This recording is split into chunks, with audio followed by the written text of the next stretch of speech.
This is Jam Nation. With Jonesy and Amanda. Clare Stephens from Mamma Mia's Cancelled podcast is here with us. Amanda's not here. She's got the COVID. Has there been stories? Has there been heartfelt emotion coming from the corridors of Mamma Mia about this? Of course. Are people concerned? Absolutely devastated. But, Jonesy, you're doing a great job on your own. It's hard work. It really is. I'm glad now you've got some company. Yeah, it is. You just look out the window. It's so tragic. It is. It's sad. It's like playing tennis by yourself. There's no point. There's no point. Oh, it's very sad. Well, I've got a story for you. Great, yes. So there you go. Can I just start with Harry, Meghan, Will and Catherine? I think they're all getting on well. But every woman I speak to, they say, you're an idiot. And this is why we need a woman to come talk to you, Jonesy. So am I an idiot? You're missing something, yeah. I am.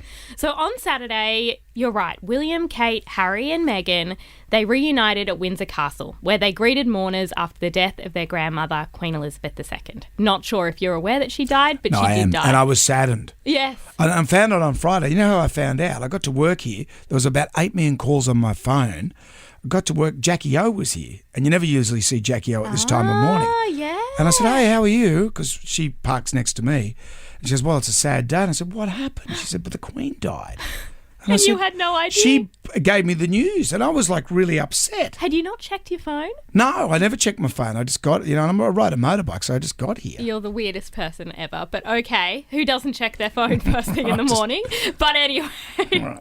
It was the first time that those four had appeared together at a public engagement since March 2020, and that's over 2 years. They did all attend events for the Queen's Platinum Jubilee in June, but reportedly they didn't speak. And it was also fundamentally different because this event on the weekend was just the four of them as a united front greeting the public. Royal sources say the Duke and Duchess of Sussex were only asked to join Prince William and Princess Kate an hour before the appearance, and there were negotiations beforehand that delayed their arrival. Super last minute. So Charles has had the big word. Yes, apparently it was a phone call from Charles, and then William extended the olive branch. Right. So a lot of people who have watched the footage say Meghan looks uncomfortable. Have you seen the footage or have you just seen photos? No, just still pictures. Okay, because in the pictures, they look great. Yes. They look great. They do well in a black dress, don't they? Yeah, it Both of looks them. like a scene from a TV show. It does. And they just, it looks great. But then you watch the footage. And people have obviously zoomed in on every interaction. A number of stories have gone viral about Meghan, including her being snubbed by mourners. So there's this footage where you can see her going to shake people's hands and there are people not shaking her hand. And then she kind of rubs their arm. And she does a ScoMo. She does no. Oh, God, it's so uncomfortable. And then there's another woman who just averts her gaze and won't look at Meghan at all and then kind of gives the woman next to her like a smirk, like, I'm not talking to her. It's very, very uncomfortable. It's painful to watch. With that said, she did get a lot of support from the crowd, with people giving her flowers and one big hug that got photographed and plastered everywhere. But another story from the walk around was about Meghan being rude to a royal aide. Yeah. So there's no audio, but there's footage of this aide that kind of taps her and whispers something to her. And she's quite animated and kind of points behind him. And it seems like she's saying, leave me alone, go over there. That's what you would think she was saying. But there's no audio, so we're reading into that. But it is a little bit uncomfortable because there were all the rumours that she bullied the royal aides. Yeah. So people are like, this is evidence, this is evidence. So that's going viral as well.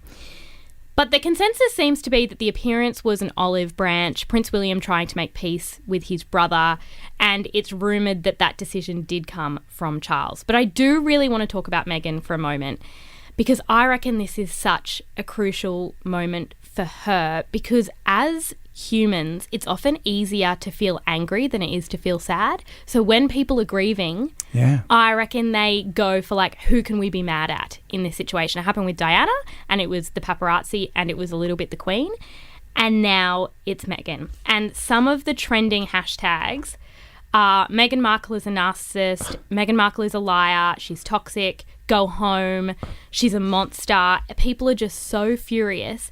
And then these are some of the headlines. Right. They say the cause of death was Meghan Markle's podcast. That's a headline from the Daily Mail. Charles told Harry not to bring Meghan to Balmoral to see dying Queen. Inside the half hour of frantic discussions, triggered when incredulous aides heard that the Sussexes were both coming to Balmoral. And is that true? Did Charles actually say, don't bring your missus? Well, it does sound like the Sussexes did both say, well, there was an announcement that Meghan and Harry were going to Balmoral, and then very soon after that was retracted, and it's like Harry's just going. But Kate didn't go either. So the women didn't go. It was the brothers who went. So it's not as bad as it looks, but there are rumours that it's because of tensions with the royal family.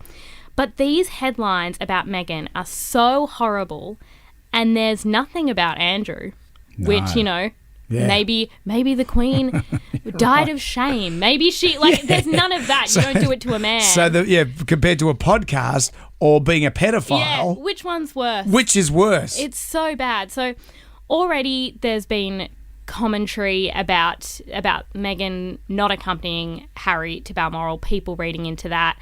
But there's so much we don't and will never know.